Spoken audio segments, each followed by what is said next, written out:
Hi guys! So for today's video, ayan, on the way ang mga person nito sa Animal Bite Center. Paano ba naman yung Junakis ko, kinagat ng pusa? Kaya ito ang memorization nyo, overthinking na.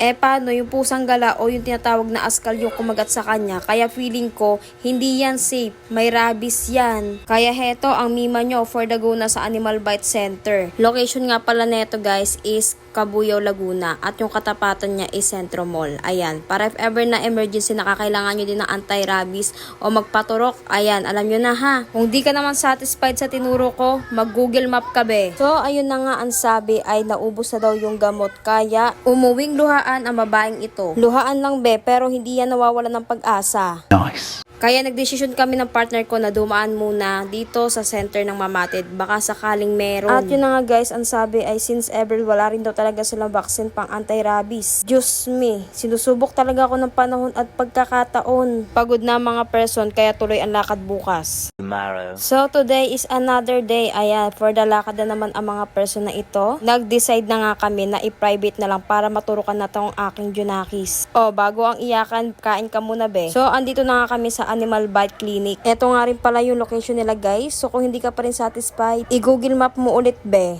So ayun na nga guys, umakyat na kami dyan dahil papunta na kami sa clinic. At eto na nga ang kanilang pintuan malamang. So ayun na nga guys, andito na kami sa clinic at kinakausap na namin ang mga staff nila. At in fairness guys, dito sa clinic na to, napaka hands-on nila sa mga patient nila. And bago sila mag-process, nagbibigay sila ng advice and some information or details regarding sa gamot na ipoprovide nila. Grabe talaga, iyak ng Junakis ko dyan.